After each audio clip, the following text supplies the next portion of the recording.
Gracias, senadoras y senadores. Me gustaría empezar un poco con el tema de la discusión de la deuda. Hasta antes de que me nombraran como subsecretario, era el titular de crédito público. Tuve la oportunidad de administrar la deuda del gobierno federal en estos 8 meses. También en algún momento de mi vida, uno de mis primeros trabajos fue manejar la deuda pública de la Ciudad de México. Y en aquel entonces me gustaría un poco contar un poco el reflexionamiento sobre cómo lo veíamos en la Ciudad de México, cómo lo estamos viendo ahora, es la pregunta que hizo el senador. En aquel entonces la Ciudad de México era uno de los, digamos, por el tamaño de la ciudad y por el tamaño de la actividad económica relacionada a la zona, era también una de las ciudades que más necesidades de infraestructura tenía y por lo tanto utilizaba de manera muy intensa el endeudamiento, ¿no? Uno de los ejercicios comparativos que hacíamos mucho era, por ejemplo, una economía como Japón de altos niveles de ingresos podía estar endeudado hasta el 200% de su PIB y nadie dudaba que Japón iba a pagar su deuda, ¿no? Es una de las economías más endeudadas del mundo.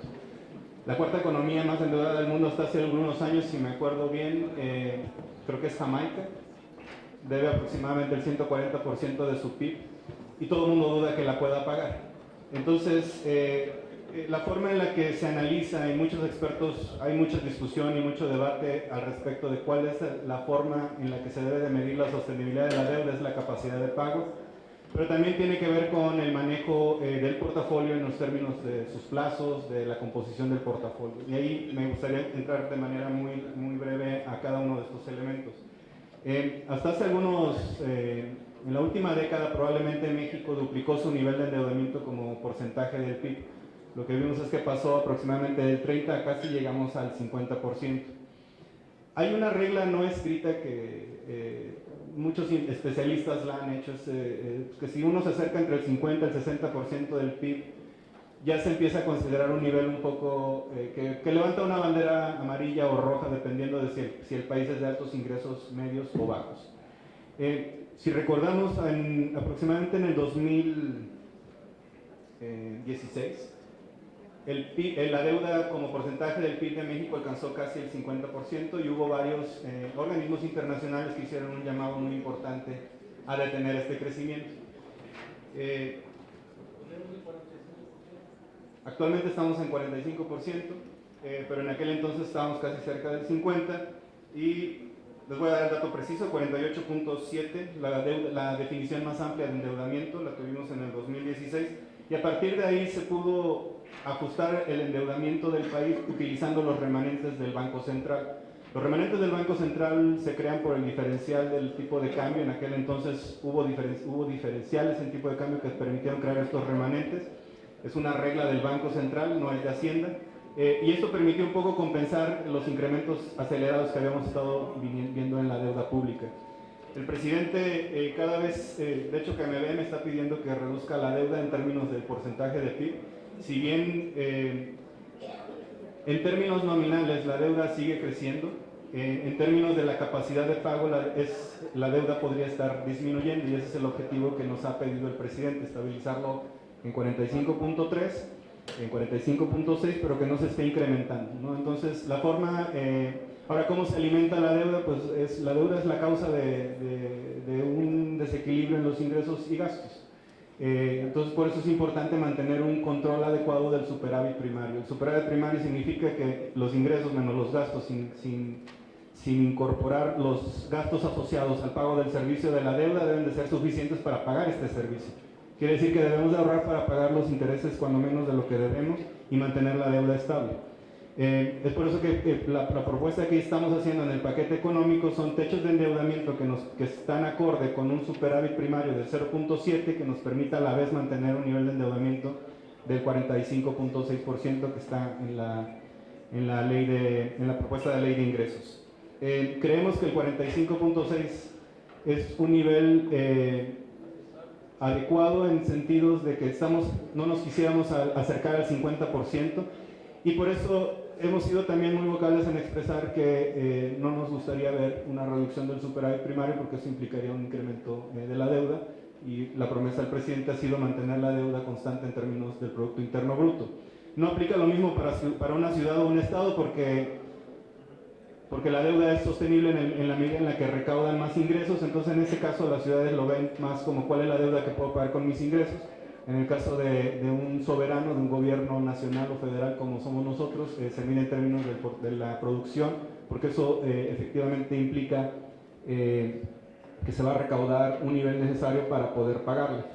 Aquí me gustaría tocar el otro tema que están, creo yo, mencionando de manera muy adecuada, es tendríamos que estar manteniendo lo que los especialistas llaman la regla de oro, y quiere decir que sí, efectivamente cada peso de deuda tiene que ser gastado en infraestructura, precisamente para asegurar que la infraestructura genera actividad económica, que a su vez va a generar una mayor recaudación. En los últimos 10 años también México ha sido un país que el gasto en infraestructura ha venido decreciendo pública, ha venido decreciendo de manera constante, pero su deuda ha venido incrementándose, y es la misma situación de Pemex. Entonces en este momento las propuestas que estamos haciendo de techos de endeudamiento están enfocadas a estabilizar y a mantener la contención del incremento de la deuda. Y en ese sentido sí nos sugeriríamos no moverle al superávit primario, incrementar el nivel de endeudamiento. Estamos estimando que si nos mantenemos con estas tendencias, de acuerdo a un marco fiscal de mediano plazo, podríamos cerrar el 2024 en 44.8% del deuda PIB. Obviamente esto va a depender de las variaciones de tipo de cambio, y aquí quisiera entrar a lo que es la composición del portafolio. La deuda del gobierno mexicano, aproximadamente el 30% está denominada en moneda extranjera, incluye la deuda de empresas paraestatales. Pero el gobierno federal, el 80% está denominado en pesos, quiere decir nuestros CETES, los bonos M, los UDIbonos que flotamos a través del Banco Central en el mercado doméstico. Son en su mayoría, el 80% también de esta deuda está en tasa fija, quiere decir que no estamos sujetos a variaciones del tipo de la tasa de interés. Y consideramos, creo que para los estándares internacionales es un portafolio que es sólido en ese sentido. La maduración, que es usualmente el tiempo promedio en el que pagamos la deuda en el mercado doméstico, es de aproximadamente 8 años. Pareciera corto, pero es que tenemos flotación de instrumentos de 28 días, 91 días y 182 días concentrados. Esto nos da una revolvencia de liquidez a la caja, es un manejo de tesorería como lo hace cualquier también otra empresa. Pero en la deuda extranjera la mayoría está denominado en dólares, yenes y euros. La mayoría el 100% está en tasa fija. Entonces no estamos sujetos tampoco a la variación de tasas internacionales. Creemos que es un portafolio sólido en ese sentido y que nos permite administrar la deuda de manera adecuada. Me gustaría también tocar rápidamente, bueno, no rápido, pero también el tema creo que es muy importante, los retos subnacionales que hemos observado. No solamente están las inquietudes que ustedes nos plantean, obviamente los diputados también nos las han puesto en la mesa, y los gobernadores y los municipios, y sé que hoy están los municipios, un grupo de municipios en Palacio, qué bueno que me invitaron a mí. Pero no, efectivamente, estamos muy conscientes de los retos de liquidez que están enfrentando los gobiernos subnacionales, y creemos que esto se tiene que abordar de diferentes aristas. No necesariamente va a ser a través del presupuesto federal. Hay que recordar que, porque luego lo perdemos de vista a veces en México, hay muy pocos países federales, la mayoría están concentrados en Latinoamérica, pero la mayoría de los países son unitarios y pueden decidir sobre la forma en la que los municipios pueden inclusive administrarse. El caso creo más extremo es Colombia, donde el equivalente a la Secretaría de Hacienda puede intervenir en un municipio, corregir sus finanzas y salirse. Eso jamás lo podríamos hacer en México. Los mecanismos, lo cual incrementa los costos de coordinación entre la federación y los estados. Los estados preceden a la federación, tienen autonomía de gestión, y en ese sentido tenemos que encontrar mecanismos de coordinación o mecanismos de incentivos que nos permitan alinear los intereses. Creo que el actual arreglo fiscal necesita ser repensado, analizado en conjunto con todas las entidades, y creo que estos probables desequilibrios que se han generado en la forma en la que se generan ingresos locales, pero también tienen potestades de gasto, pues ha generado un problema de liquidez muy fuerte en los municipios y en los estados. Tenemos un grupo de estados, creo yo, que enfrentaron situaciones muy fuertes de falta de liquidez en sus cajas, no necesariamente por lo que vimos una aceleración de sus deudas, de las deudas subnacionales, que no necesariamente estaban asociadas a gastos de infraestructura.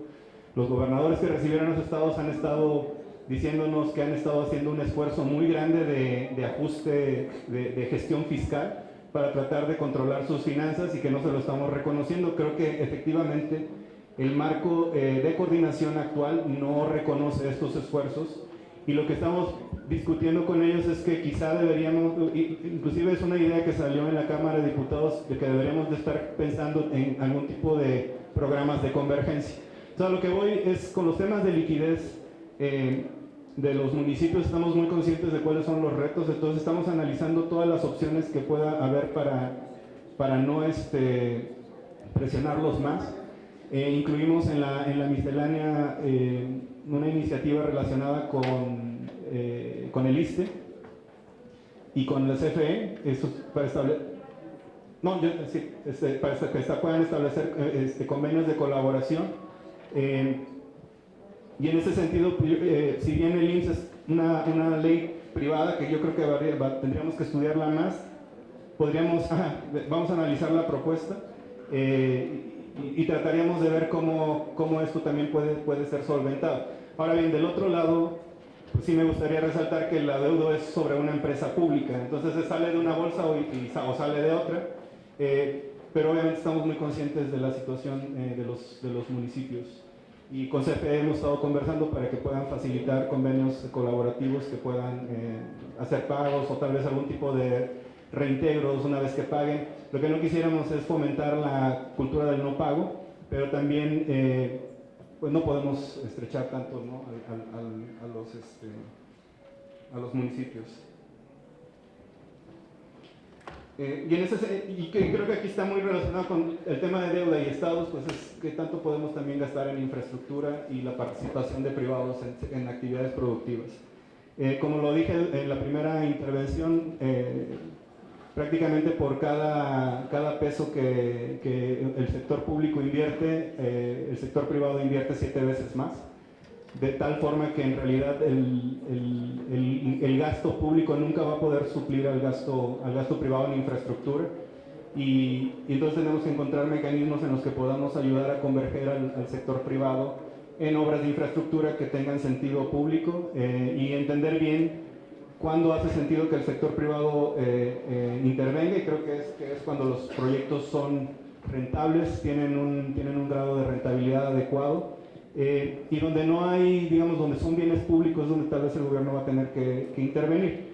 Pero habiendo dicho esto, lo que estamos pensando hacer son mecanismos extrapresupuestarios, y por eso no están en el paquete, pero el uso del Fondo Nacional de Infraestructura, por ejemplo, es un fondo que lleva más de 10 años consolidado, tiene activos dentro que permiten ser potenciados y tiene un sistema de potenciación de la inversión privada que ayuda a través de la absorción de riesgo de los privados a que los privados puedan entrar a ciertos proyectos de infraestructura.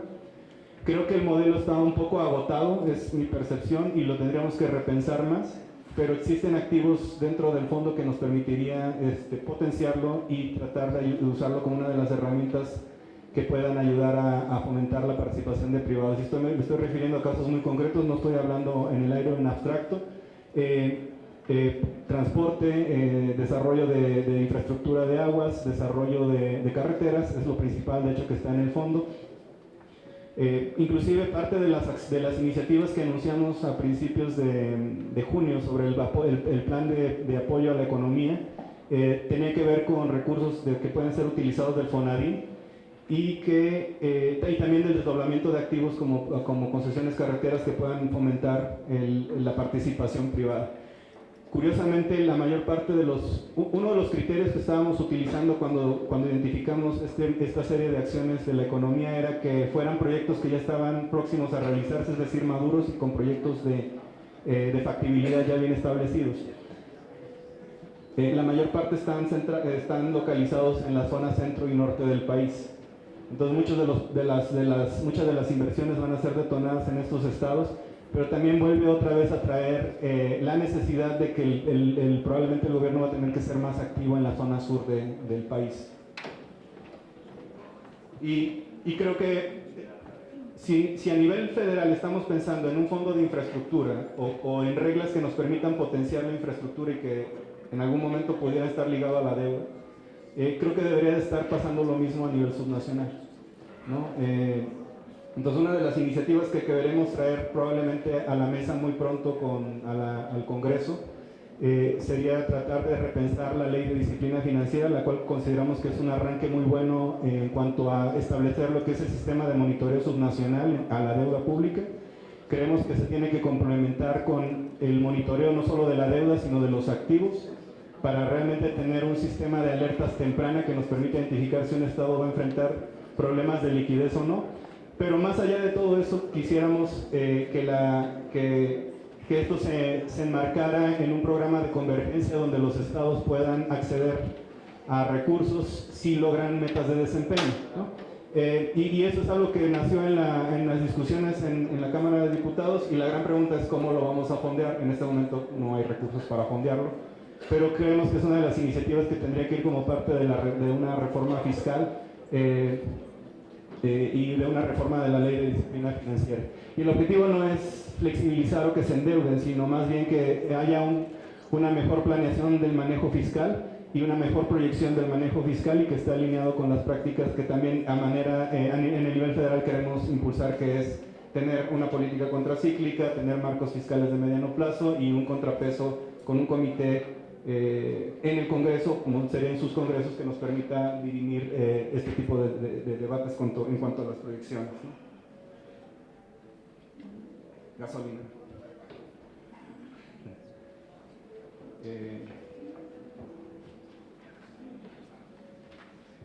Sí, en el rubro de aprovechamiento otros de otros, estamos incluyendo ingresos que devienen de las garantías directas del gobierno federal sobre pasivos.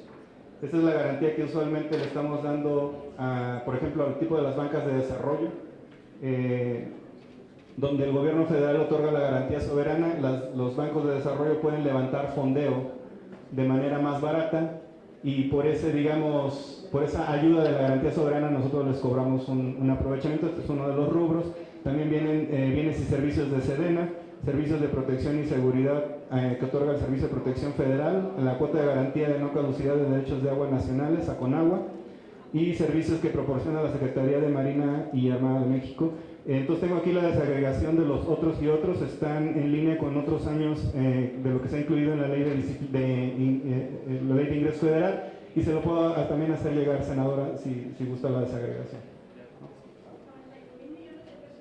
91,000 en la ley por ejemplo, el promedio de la ley de la LIF del 2003 al 2009 fueron 100,000, y en el promedio del 2008 al 2019 fueron 80,000 millones, más o menos representa, por ejemplo, el promedio entre el 2008 y 2019 fue 0.5% del PIB, el promedio entre el 2013 y 2019 fue 0.5% del PIB también.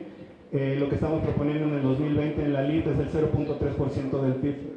Entonces un poco es menor al promedio que usualmente se ha establecido en el renglón de ley de ingresos, y le podemos hacer llegar los...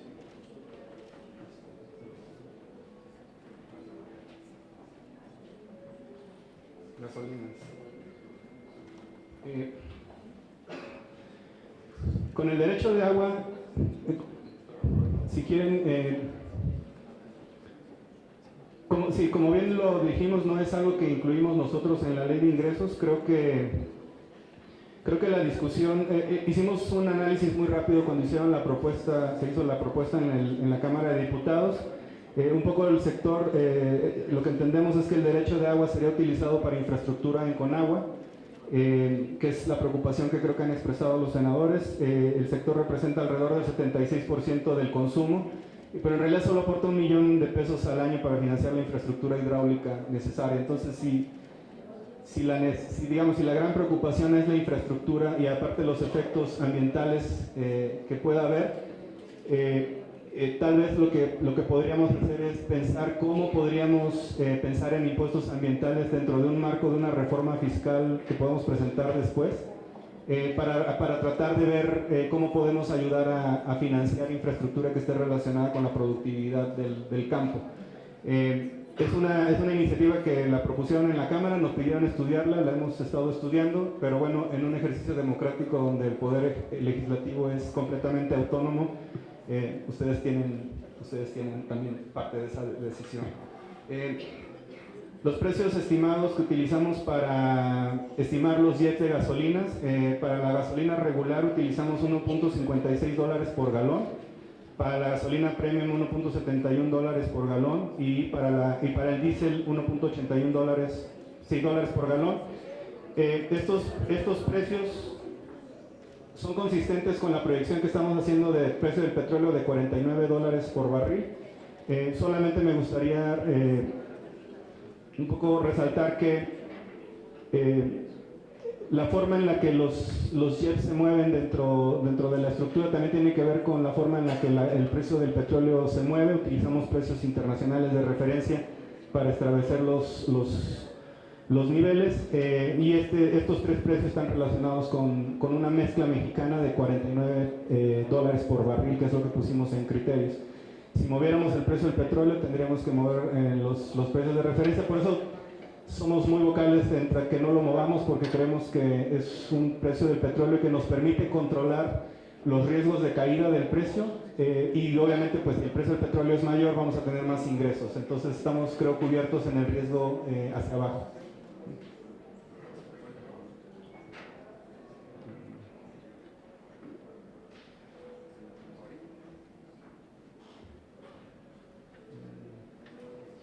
Con respecto a la compensación universal, fue una de las primeras iniciativas que se implementaron para combatir la evasión y la ilusión. Lo que habíamos identificado es que estaban requiriendo más compensación que la que realmente se necesitaba y esto estaba metiendo mucha presión en la caja de la tesorería.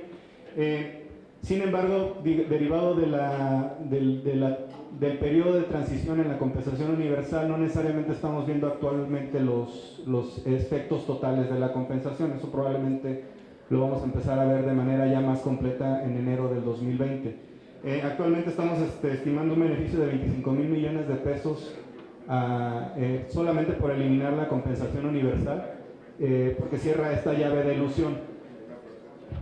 A mí, yo creo que también, derivado de las inquietudes que han presentado el día de hoy, si el tema es un problema de liquidez de las empresas, tal vez no necesariamente la política fiscal es la herramienta adecuada para tratar de proveer capital de trabajo a las empresas. Yo creo que este es un tema que habría que separarlo, analizarlo.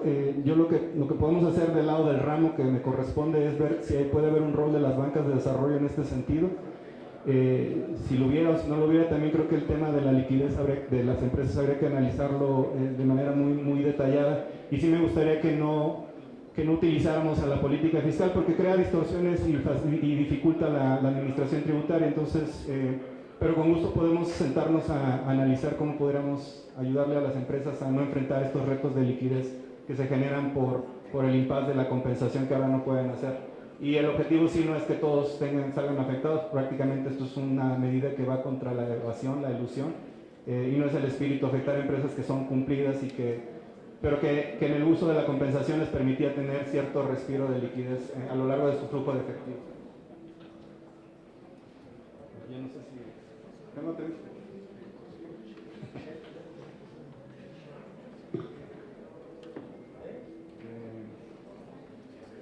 Con empresas de albergue, te pido Luis Arturo si podemos explicar, esto es algo que hemos estado analizando mucho.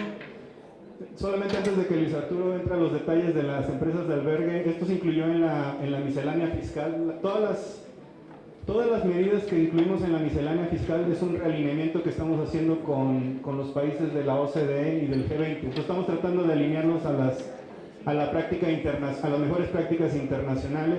El velo corporativo, las planeaciones fiscales, todos estos están enmarcadas en esta discusión a la cual México pertenece y en la cual nos hemos comprometido a tratar de homogeneizar y estandarizar las reglas en la mejor práctica internacional, pero Luis Arturo trae mejor. Gracias.